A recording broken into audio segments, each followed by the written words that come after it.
ಅಲ್ಲೂ ರೇಟ್ ಕಡಿಮೆ ಅದ ರೀ. ಅಲ್ಲಿ ಕಟಾವು ಗಿಟ ಎಲ್ಲ ಹಿಡ್ಕೊಂಡು 3,500 500 ರೂಪಾಯಿ ಅಂತಾರೆ ಅವ್ರು. ಕಟಾವು ಗಿಟಾವು ತೊಗೊಂಡು ಹೋಗೋದು ಸಾಕಾಗಿ ಎಲ್ಲ ಕೂಡಿ ಲಗಾಣಿಗಾಲ ಎಷ್ಟು ಬರುತ್ತೆ ನೋಡ್ರಿ. ಅದು ಮೊನ್ನೆ ಆದಿದ್ದು ಕರ್ನಾಟಕದಲ್ಲಿ 3,300 ಸುಮ್ಮ ಸಮಾಧಾನಗಿರೋ ಬಹುಮಾನ ರೀ. ಪಾರ್ಟಿಸಿಪೇಟ್ ಮಾಡಿದಾರೆ ಅಂತ ಹುಡುಗ ಕೊಟ್ಟು ಕಳಿಸ್ಬಿಟ್ರೆ ಯಾರೋ ಸರ್ಕಾರ ಮತ್ತು ಈ ಶುಗರ್ ಫ್ಯಾಕ್ಟ್ರಿ ಅವರು, ಶುಗರ್ ಲಾಬಿಯವರು. ಯಾಕಂದ್ರೆ ಬಂದಾದ್ರೆ ಅವರು ಫ್ಯಾಕ್ಟ್ರಿ ಬಂದಾಗ್ತವ. ಸಾರಾಯಿ ಲಾಬಿ ಐತಲ್ಲ, ಸರ್ಕಾರಕ್ಕೆ ಸಾರಾಯಿ ಲಾಬಿ ಬೇಕು. ಯಾಕಪ್ಪ ಅಂದ್ರೆ ದುಡ್ಡು ಬರ್ತದೆ ಹೆಚ್ಚು ಟ್ಯಾಕ್ಸ್ ಹಾಕೊಂಡ. ಇವೆಲ್ಲದಕ್ಕೆ ಪರಿಹಾರವನ್ನು ಇವತ್ತು ಸುಭಾಷ್ ಪಾಳೇಕರ್ ಅವರಾಗಿರ್ಬೋದು, ಚುಕ್ಕಿ ನಮ್ಮ ನಂಜನಸ್ವಾಮಿ ಅವರಾಗಿರ್ಬೋದು, ಇನ್ನುಳಿದ ನಮ್ಮ ಶಶಿಕಾಂತ್ ಗುರೂಜಿ ಜೊತೆಗೆ ಪೂಜಾರ್ ಅವ್ರಿಗೆ ಪರಿಹಾರ ಹುಡುಕಬೇಕಾಗಿದೆ ಹೊಸದು. ಅಂದ್ರೆ ಮಾರ್ಕೆಟ ಮಾಡಿಕೊಡ್ಬೇಕು ಇವ್ರಿಗೆ, ರೈತರಿಗೆ. ಅದು ಒಂದೇ ಹಾದಿ.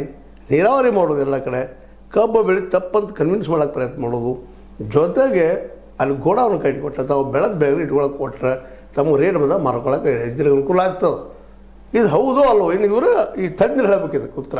ಯಾಕಂದರೆ ಹೇಳಿ ಕೂಡಿದಾರೆ, ಹುಕ್ಕೇರಿ ಕೂಡಿದರು, ಜನ ತಿಳಿಸಿ ಹೇಳ್ತಾ ಇದ್ದಾರೆ ಈ ಅಗ್ರಿಕಲ್ಚರ್ ಮಾಡಿ ಹೀಗೆ ಮಾಡಿರಿ ಹಾಗೆ ಮಾಡಿರಿ ಹೇಳ್ತಾ ಇದ್ದಾರೆ. ಒಳ್ಳೆ ಪ್ರಯತ್ನ ಮಾಡಲಿ, ಅದರ ಯಶಸ್ವಿನೂ ಆಗಲಿ. ಆದರೆ ಮಾರ್ಕೆಟ್ ಅದು ಸಹ ಹೆಸರು ಕೊಡೋದಿಲ್ಲ ರೀ ಅವರು. ಮಾರ್ಕೆಟ್ ಪಾಪ ಇವ್ರಿಗೂ ಸಾಧ್ಯ ಇಲ್ಲ, ಕೊಡಬೇಕಾದವ್ರು ಸರ್ಕಾರ ಗೌರ್ಮೆಂಟ್, ಅವ್ರು ಅದನ್ನು ಮಾಡುವುದಿಲ್ಲ. ಅಂದಾಗ ಇರುವುದೇನಪ್ಪ ಅಂದ್ರೆ ಪ್ರತಿ ರೈತರನ್ನ ಜಾಗೃತಿ ಮಾಡಿ ಪ್ರತಿಯೊಂದು ಹಳ್ಳಿ ಗೋಳ ಕಟ್ಟಿಸ್ಕೊಂಡು ರೈತರ ಸ್ವಲ್ಪ ಹೋರಾಟ ಮಾಡೋದು. ಗುಡಿ ಗುಂಡಾರ ಏನು ನಾವು ಅದಕ್ಕೆ ಖರ್ಚು ಮಾಡ್ತಿರ್ತೀವಿ.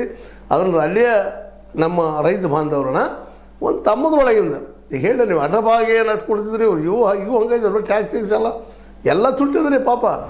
ರೈತಿಗೆ ಎಷ್ಟು ಕೊಡೋರು ಮುಂಜಾನೆ ಸಾಯಂಕಾಲ ದುಡಿದ್ರೆ 300 400 500 ರೂಪಾಯಿ ಕೊಡ್ತೀರಿ, ಆದ್ರೆ ಖರ್ಚು ಅಷ್ಟೇ.